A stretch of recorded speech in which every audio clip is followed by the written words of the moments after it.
there's a food theory saying that it's illegal. I don't know. Launched his own snack company, Feastables. And to promote it in true Willy Wonka form, he's using random bars of chocolate to give away boats, bikes, jet skis, and Teslas. Oh yeah, and there's also the grand prize, the chocolate factory itself. No That's joke, old. the actual factory. Dude only got into the chocolate game months ago, and apparently he's already planning for his retirement. As you might imagine, the Like, it's already old.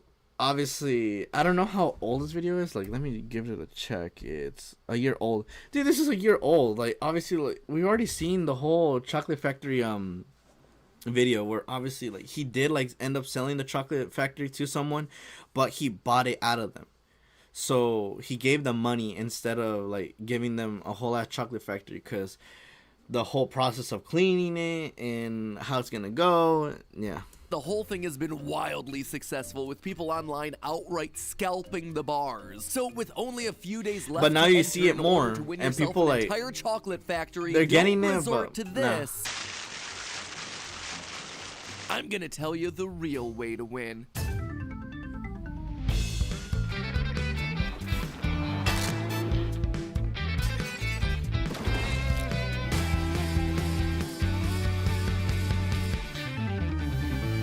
Hello, Internet. Welcome Food to Theory. Food Theory, the show that's giving away a lifetime supply of free knowledge. All you gotta do is peel that subscribe button and hey, you may already be a winner. You ever have one of those Saturday mornings when you wake up to find a large, mysterious package from the world's biggest YouTuber on your front porch? Hashtag No. relatable, I know. Well, that's exactly what happened to me about a month ago. So I woke up this morning and found this on the doorstep. What's this about a box? This is the thing that got me to turn on the camera. Knowing that he had just launched a new snack brand, Feastables, I had my predictions. My guess is that this is a giant chocolate bar. Nope. What? With Ollie's help, I was able to break open the box, and I could not have been more wrong. Take a guess as to what's in this big This box. looks like a TV box. It does, doesn't it? It's not a TV. What is it? I'm sorry, is that a What? bicycle? Meanwhile, held under locking, well, I guess there was no key, it was just under lock, was the chocolate. I suspected that it might be a puzzle that I needed to solve. Well, game on. I think the chocolate is inside, but I have to figure out the code for the lock. I don't know, they're sending it to YouTubers. It can't be that hard. Okay, maybe I was a little bit harsh on my fellow tubers. Anyway, it was a timed lock, so no puzzle solving necessary. And the rest of the morning was spent munching on chocolate and building a bike. That's funny.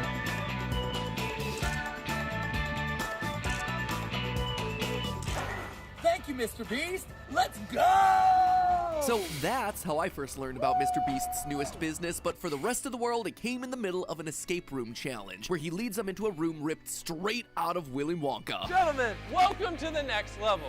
Drop the chocolate. 10 random bars are gonna have a mystery ticket inside of them, and if you get this mystery ticket, we will fly you out to compete for a chocolate factory in one of our videos. And on Yeah, top we of already saw We're that. giving away over $1 million in other prizes. You wanted a custom PC, a Sea-Doo watercraft, a new Tesla? Those are all possible prizes, but they pale in comparison to the grand prize winner, who gets to go home as the owner of Mr. Beast's chocolate factory. Yeah, but we already saw the whole video like a long time back, and obviously the guy did win the chocolate factory, and obviously Mr. Beast was like, you know what? How about, like, I'll give you this money for the whole chocolate factory. Like, I will buy it off of you. He's like, okay. Like, yeah. Because who doesn't want the joy of paying annual property taxes on a large warehouse and being legally liable for health and safety compliance for a fully operational food producer? Truly, Yeah, but the Mr. Beast grandest was of not gonna do that. prizes. Obviously, I'm joking. There's something that tells me that the winner is gonna own a percentage of the earnings of the company or something like that. No. It's not like Jimmy is pulling a Willy Wonka by trying to offload his business due to OSHA violations. No, Something that he we literally, actually like, explored what's it heavily in called, the past film theory. But both he Jimmy bought it and off of the Wonka person are again. two in a long line But he of gave wacky a giveaways good involving food. amount of If you grew up money. in the 90s, you might remember this one. Don't eat that Oreo. If you find an Oreo like this, you're an instant cash winner. Don't eat it!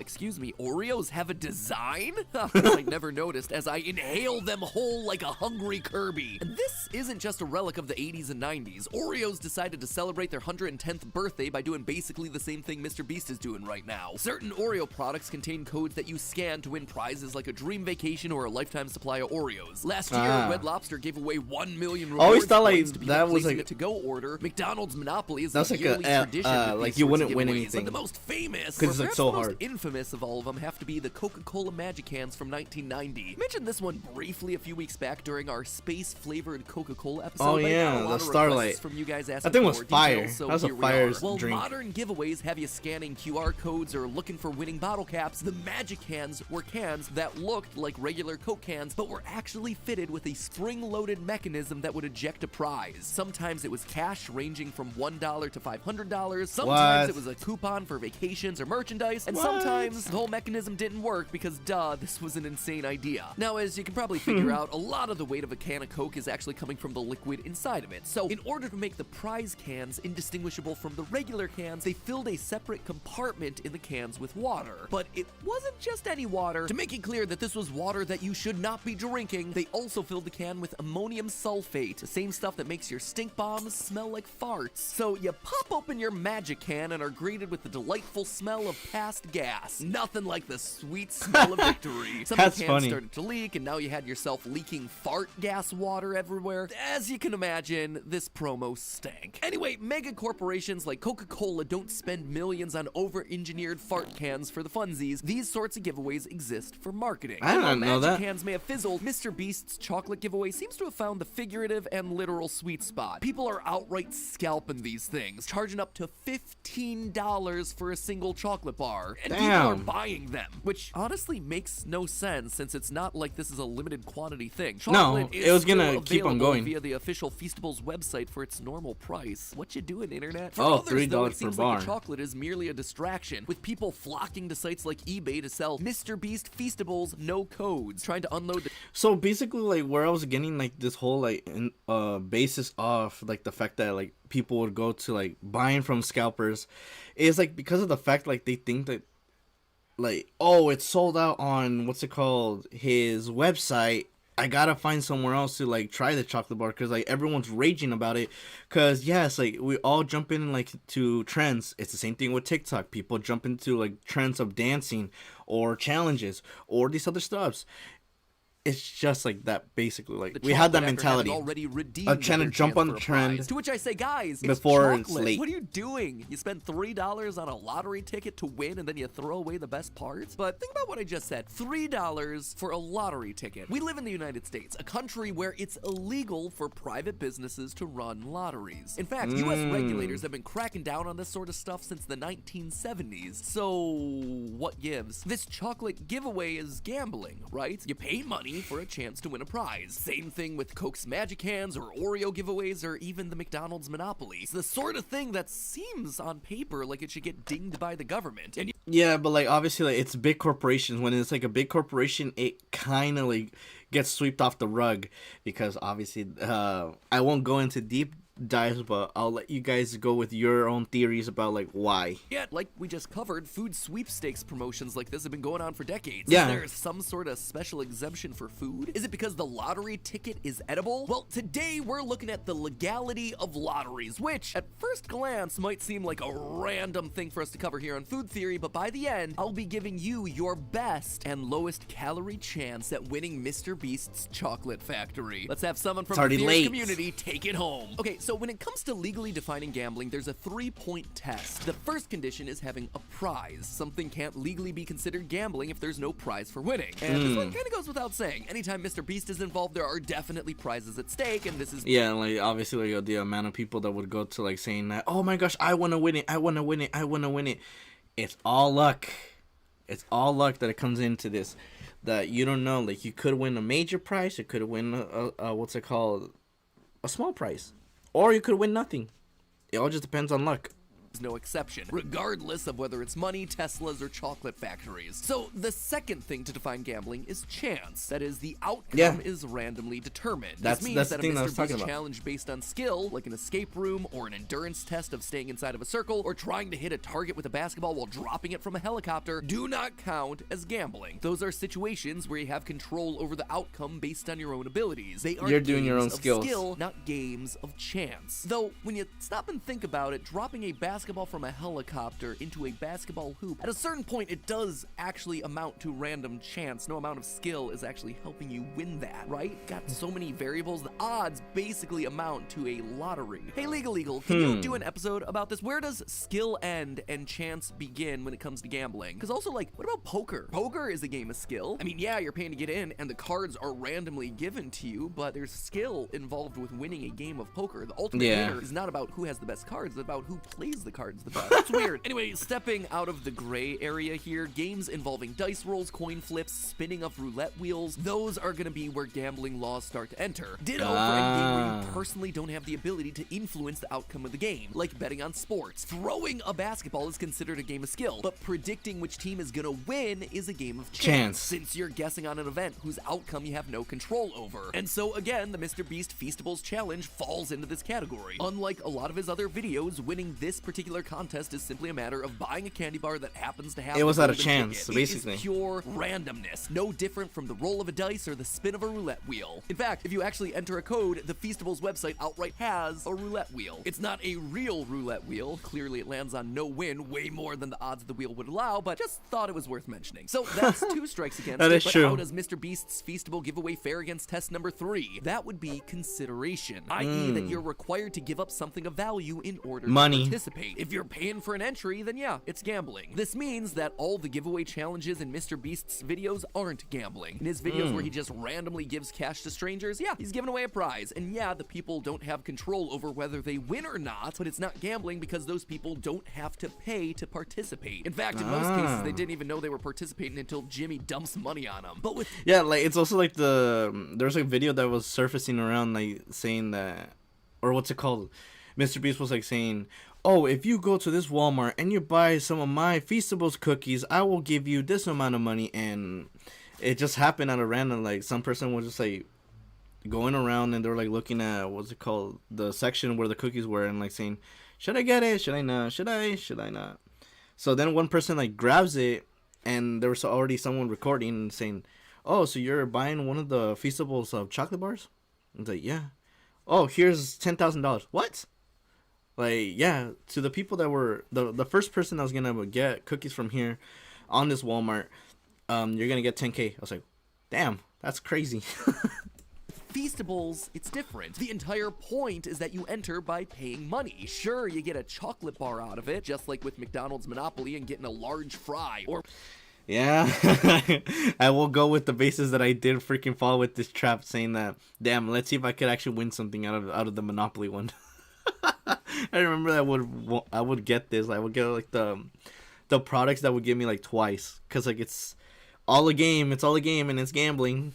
or with magic hands and you getting some fart water. But the law doesn't care about that. If you're paying money for entry into a contest where you can win a prize and the outcome is left to chance, then yes, it's gambling. So it would seem like the Chocolate Factory giveaway is illegal here in the US, right? But it, and McDonald's Monopoly, and Oreo giveaways, and magic hands, none of them are getting shut down, so what gives? How Big are companies they all getting away with it? What is the loophole? Well, it all comes down to three simple, legally important words: no purchase necessary. Remember that the last of the three legally required elements that we talked about for gambling is consideration. The idea that the only way to win is by staking your own money to pay to enter the game. But if That it's is true. possible to enter the contest and win without paying money, then you're all Gucci, fam. Take, for example, the Red Lobster sweepstakes. True, a lot of people entered the giveaway by paying money to place a to-go order, but technically speaking, you could win prizes in that contest without paying Red Lobster a dime by downloading the app, registering and getting an the account. rewards. This means that Red Lobster could advertise the sweepstakes as no purchase necessary, thereby meaning that they didn't meet the legal definition of gambling. True, the vast majority of people entered that giveaway by paying money to place a to-go order, but technically speaking, they could win prizes in the contest without paying Red Lobster a dime by simply downloading the app and registering an account. This allows Red Lobster to advertise the sweepstakes as no purchase necessary, thereby meaning that they don't meet the legal definition of gambling. Ditto for that Oreo sweepstakes. If you click through the official rules, Buried within the 9 pages of fine print legalese, you find the following statement, quote, there are 2 ways to enter and play. A, scan a qualifying product package with your device, or B, to enter without purchasing a qualifying product. First, visit 110birthday.oreo.com and then follow an entire paragraph of extremely detailed instructions. Damn, so they're that smart. includes These companies are writing a smart. 100-word essay telling Oreo what your most favoriteest thing ever in the world to win would be. If you can complete your homework assignment, then you're entered to win, all without spending a dime of your hard-earned money on chocolate So what's sandwich the difference cookies. between And hey, Mr. you could Beast and probably his repurpose chocolate? that 100-word essay for class or something. What you'll see is that all of them have what's known as an alternative method of entry, an AMOE, allowing them to advertise the contest as no purchase necessary, thereby circumventing the whole illegal gambling thing. Which brings us back to Feastables. If you've been salivating over those prizes, including the chance to meet Jimmy in person, he's a great guy, you'll love him, and appear in a video viewed by millions of people, well, you can do it all without paying a cent to those scalpers charging $15 a bar. How? Or Let's winding see. up in a situation where you're trying to resell chocolate over on eBay. Viewing the official rules on the Feastables website, we can see a section labeled with the legal terms that we just talked about. No purchase necessary, alternative method of entry, It says mail in. AMOE. To participate without purchase, all you have to do is hand print your personal info onto a 3x5-inch piece of paper and just mail it in. And what's more, you can do this up to 2,340 times per person. I mean,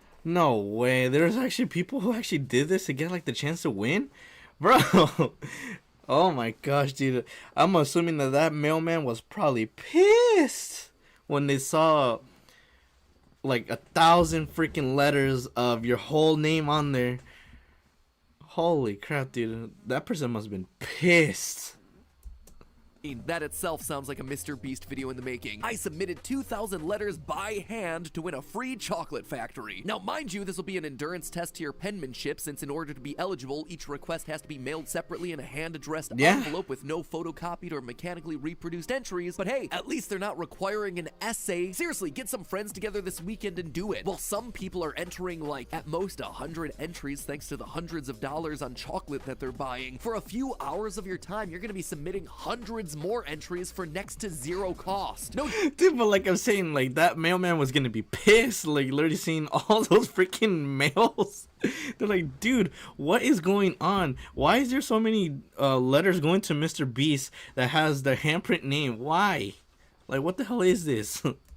joke, instead of at minimum a $3 buy-in for a single chocolate bar, you're spending around 60 cents per entry. And these sorts of things do work. When I was a kid, my family actually did this for baseball tickets. There was a big giveaway for World Series tickets, and my family spent an entire evening just handwriting envelopes. In total, I think we submitted like 100. I was 8, so I contributed about 5 of those. But hey, we won, and we got to see a World Series game. And for years, I've been convinced that it was one of my 5 entries that got selected. To be fair, though, it was probably disqualified for being illegible, but still, child can dream. Like I said, time is wasting. As this video goes up, you have like 3 days to get this done. Everything needs to be in the mailbox by April 12th, but that's still plenty of time. In fact, send me videos of you and your friends doing it at MattPatGT over on Twitter or the Game Theorist subreddit. I'd love to showcase your guys' efforts in a future video or over on GT Live or something like that. Who knows? Maybe a theorist can in fact be the one to take home the factory. And like I said, getting that factory for free, perhaps that is the sweetest victory of them all. But hey, you know what's even better than a fraction of a chance at winning your own chocolate it's gonna be a factory? sponsor. A guaranteed chance of getting 16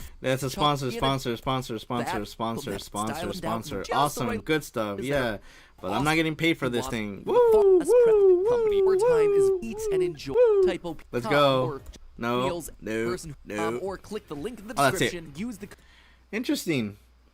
So now I learned a little bit about like this whole contest thing. So if there is the chances that I could win a sweepstake, well, we gotta read the fine print of the AMOE, which involves a no purchase necessary. Interesting, huh? So food theory, you did give me a what's it called? A definite what's it called? A life hack, basically, of how to hopefully get an entry into like a sweepstake.